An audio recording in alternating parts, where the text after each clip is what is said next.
Good day, everyone. I'm Joshua Ragudo, and I'm here today to discuss with you the sources of funds, specifically the short term sources of funds. First, let me begin with a quote from economist Alfred Marshall. Capital is that part of wealth which is devoted to obtaining further wealth. In other words, capital, if used properly, can be key to growing your business and obtaining further wealth. First, let us define the sources of funds. The engineering firm would have to make use of its cash inflows from different sources in order to fund its different operations.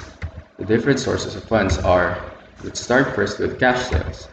Cash from the company's sold products or services. These are the money collected from making sales from the company's services offered or products sold. Next, we have the collection of account receivables. Firms collect cash from customers who they've extended credit to. Sometimes, companies extend credit to their customers. So, kumbaga, sa madaling salita, parang pinautang nila yung customers because the customers don't have to pay cash upfront, but the fees would later on have to be collected. Next, we have loans and credits.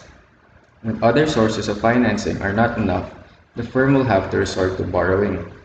Ito yung time na kapag di na sapat yung nakakolekta na funds ng company and they don't have much choice but to borrow money para magtuloy-tuloy yung operations ng business. They would borrow money in form of loan or credit. Next, we have sales of assets. Cash is sometimes obtained from the sale of the company's assets. Companies sometimes sell some of their assets in order to obtain cash. Pwede sila magbenta ng stagnant assets nila to make use of the money to be collected into more useful and profitable aspects. Next, we have ownership contribution. When cash is not enough, the firm may tap its owners to provide more money. Pag di pa rin sapat yung nakakolekta nilang funds to continue their operations, pwedeng manggaling mismo yung funds from the owners. Kumbaga, we could say na sariling dukot or mula sa sariling bulsa na ng owners ng company if talagang kailangan nila ng funds. Next, we have advances from customers. Customers are required to pay cash advance on orders made. This helps the firm in financing its production activities. So more likely, we've encountered this already one way or another. Di ba minsan pag magpa-purchase tayo ng product, merong down payment. That is also a form of cash advance from customers. Parang mga made-to-order na products, di ba? Yung down payment na mismo, yung cash na ginagamit to produce the product. Maybe not entirely, but definitely part of those funds would go into the production of the goods or even services. So let's define the short-term sources of funds.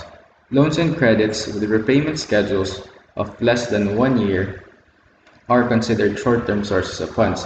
Short-term creditors often need collateral. So yung mga loans and credits na ang repayment schedule ay less than 1 year, yun yung mga kina-consider natin na short-term sources of funds. So I could say that almost everything in this world, even in engineering management, has its pros and cons. Same goes for these short-term credits. Let's start off with the advantages of short-term credits. First, they are simpler to acquire. Creditors hold the view that the possibility of short-term lending is also short-term. Short-term credits are thus made available to eligible borrowers quickly. Mas mabilis silang na-acquire yung short-term loans. Next, they are less expensive. Often, short-term lending is less expensive. Since creditors prefer short-term funding, they make it available at less expense. Next, it gives the borrowers versatility. Short-term lending gives the borrower versatility after the borrower has settled his short-term debt. If he still needs it, he will consider other means of funding. In comparison, long-term financing excludes this option. He is trapped with long-term funds, even though he doesn't need them anymore. Moving on to the disadvantages of short-term credits. More frequently, short-term credits mature. The company could be in serious trouble meeting its short-term commitments because the timing of the company's cash flows is more than 12 months apart. So yung struggle ng company dito is yung cash inflow nila. Possibly minsan mabagal yung pasok ng pera sa company. Kasi alam naman natin na business is not exactly fixed income, di ba? Unlike salaries na meron tayong inaasahan na figure every given time, pwedeng kinsenas or katapusan. So, meron kang mababudget mo within that time. Pero, so okay nga siya sa short term lang yung utang mo, pero what if hindi mo maipon yung pambayad mo within the deadline or due date ng loan, di ba? Short-term debt can also be more expensive than long-term debt. If short-term loans are used to fund long-term investment, it can prove more expensive to regularly renew, change terms, and shop for new resources. So sometimes, mas expensive yung short-term debt as compared to long-term debt. Specifically, if ginagamit mo siya pang fund ng long-term investments. Kasi renew ng terms kasi nga long-term yung fina-fund mo. And if I'm not mistaken, meron charges pa yung renewal fee ng mga ganun. As compared to long-term loan na once mo lang babayaran yung ganong fees and fixed na yung agreement nyo. So supplies of short-term funds. First, we have trade creditors. Suppliers extending credit to a buyer for use in manufacturing, processing, or reselling goods for profit. Ito yung mga suppliers na nagpapautang for the use of manufacturing, processing, or reselling ng goods para kumita.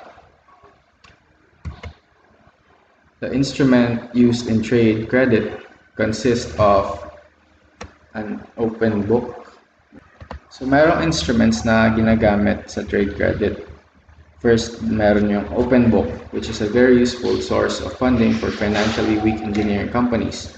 Kasi the open book credit is unsecured and allows the client to pay within a defined number of days for products shipped to him.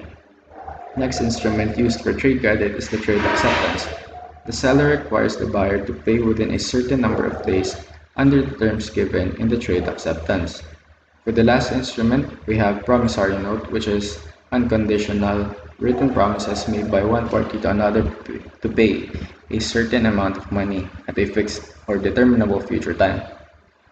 Pwede natin itong halimbawa sa mga promissory notes natin before, saying that we promise to pay the loan at this certain date. Next source is the commercial banks. Two types of short-term loans are issued by commercial banks, those that require collateral and those that do not require collateral. Ito yung mga commercial banks na pwede kang mag-loan. So yun nga, merong type of loan na nagre-require ng collateral and merong loan na hindi naman na-require yung collateral. Collateral yung assets na tinatanggap ng lender as a security for the loan. Pwede itong real estate property or kung ano pang asset depende sa purpose ng loan. Next, we have commercial paper houses, are those that assist business enterprises to borrow money from the market. So keyword dito is yung assist. Kasi under this scheme, a commercial paper is issued by a business company in need of capital, which is a short-term promissory note, normally unsecured and issued by a big existing company. The company paper is sold via a commercial paper house to investors. Dito, parang meron yung big company na mag-i-issue ng commercial paper which will then be sold by a commercial paper house to investors. My keyword for this is big existing company sila. Yung parang mag-a-assist para may bumili na investor or mag-assist for the funding. Next, we have business finance. Companies are financial institutions that finance almost all forms of business firms, inventory, and equipment. So we have the Philacor Credit Company and Combined Oryx Leasing and Financing Company, which are examples of financing companies here in the Philippines. Next, we have factors. Factors are organizations that purchase corporations' account receivables, assuming full accounts and collection obligations. When they are in desperate need of cash, engineering firms that maintain large amounts of account receivable can use the services of variables. So instead na yung engineering firms yung mag-collect ng account receivables nila or yung sisingilin nila yung customers nila, may balance, they can use the services of variables or factors. Lastly, we have insurance firms. Industry studies suggest that insurance Firms routinely invest in short-term business papers and promissory notes in the Philippines. To end my discussion, I have another financial inspirational quote from Sir Benjamin Franklin. An investment in knowledge pays the best interest. That would be all I have to share with you today. I hope I was able to share some knowledge with you. Thank you for listening.